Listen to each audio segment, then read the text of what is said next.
ভাত টাত তো খাওয়া হয়ে গেছে, এবার আমি ওষুধ নিয়ে বসে পড়েছি। মা দিল ওষুধ, দেখো হাতে ওষুধটাও মা গুঁজে দিয়ে যায়।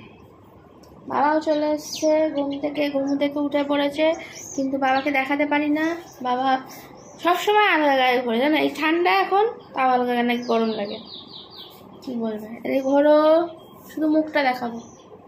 বলো গুড মর্নিং। Good morning. তুমি কেমন আছো? ভালো আছি। ঠিক আছে, এবার খেয়ে নাও। এখন আমার সঙ্গে সঙ্গে বাবাও খেয়ে নেবে আর কি, মানে আমি খেয়ে উঠেছি, তারপর দেখলাম বাবা এলো, ঘুমাচ্ছিল, তাই আমি বললাম তাহলে দাঁত মেজে না। মা বললো মুখ টুক ধুয়ে খেয়ে নিয়ে তারপরে শোও, যা করো, কারণ আবার মিস্ত্রি দাদা আসবে।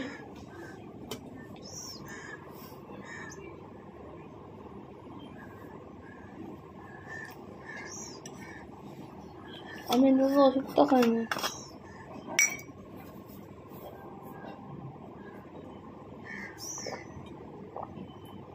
রাত্রি 1টার সময় ঘুমিয়ে, একটা বলতে মানে লাইফ টাইম শেষ করি 1টার সময়, তারপরে ঘুমাতে ধরো আরও 10-15 মিনিট। আর না সকালবেলা ভোরবেলা উঠতে ইচ্ছা করে না, ঠিক আছে। তা আজকে মা যে হারে মানে পরপর লাইন দিয়ে আমার জন্য খাবার রেডি করেছে, মানে সকালবেলা উঠে ভাত খেলাম, ভাত খেয়েই একটু আগে, তারপরে ওষুধ, তারপরে আবার ফল, সবই পরপর খেতে খেতে মানে এইটুকুনি তো টাইম বেরোনোর। মানে ঘুম থেকে উঠে আমি যদি এত কিছু খেতেই থাকি তাহলে কখন কাজে যাবো বলো তুমি। তার জন্য আজকে তাড়াতাড়ি উঠিয়ে পড়েছি আমি। উঠিয়ে দেয়নি, উঠে পড়েছি আমি ইচ্ছা করে, যে এত কিছু না হলে আর পরপর আমার ভেতরে ঢুকবে না। জায়গাও তো দিতে হবে, শরীরটাও তো নেওয়ার দরকার আছে। খাওয়ালেই তো না। আমার মা ভাবে যে একদম সব গেদে গুঁতে ঢুকিয়ে দিলে ব্যাস শান্তি পেলাম, মেয়েটার আমার পেটটা ভরা রয়েছে, শক্তি হয়ে গেছে, ফল খেয়েছে, এরকম।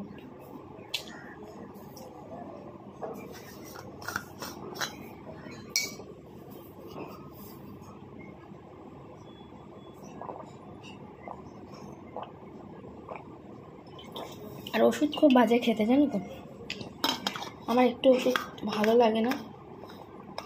আগে ছোটোবেলায় দেখতাম ওষুধ খেতে খুব ভালো লাগতো, মানে ওষুধ খেলে এটা কমে যাবে, খুব আনন্দ পেতাম আর কি। কিন্তু যত বড় হচ্ছে দেখছি ওষুধ খেতে আমার ইচ্ছা করছে না, তার মানে ওষুধ খাওয়ার দিন আসছে, জানি না। আর আমার মা তো অনেক বছর ধরে, প্রায় 10-12 বছর একটানা দুবেলা ওষুধ ইনসুলিন নিয়ে তো বুঝতেই পারছো, যারা ইনসুলিন নাও তারা বুঝতে পারবে হয়তো যে কতটা যন্ত্রণাদায়ক বা কতটা কষ্টকর। দুবেলা একটা মানুষকে ইঞ্জেকশন নেওয়া 12টা বছর, চারটিখানি কথা নয়। আমরা হয়তো সেটাকে কিছুই মনে করছি না, কিন্তু তার যন্ত্রণা সে বুঝতে পারছে। তারপরেও আবার সারা বাড়ির কাজ, অনেককেই দেখেছি যারা ইনসুলিন নেয়, সুগার আছে, অনেক কমজোর টাইপের, কিছু কাজ করে না, একটু করলেই নাকি হাঁপিয়ে ওঠে, একটু করলেই শরীরটা কেমন খারাপ লাগে। হতে পারে, সবার শরীর তো সমান না, কিন্তু আমার মাকে দেখি ইনসুলিন নিয়ে ওষুধ খেয়েও সমানে সারা দিনটা কাজ করেই চলেছে। যখন আমি কাজ করতাম না, বাড়িতে থাকতাম, তখনও সকালবেলা বাবাকে উঠে রান্না করে দেওয়া সব কিছুই মা করতো। আর এখন যেহেতু আমি বেরোই, তার জন্য আমার জন্য আবার সকালবেলা রান্না করে দেয়। তাহলে সেই মানুষটার কোনো ছুটিও নেই, সেই মানুষটার কোনো শান্তিও নেই, সেই মানুষটার কোনো আরাম নেই, রেস্ট নেই। কি করবো বলো, জীবনে কিছু করতে পারছি না, আর কি করবো।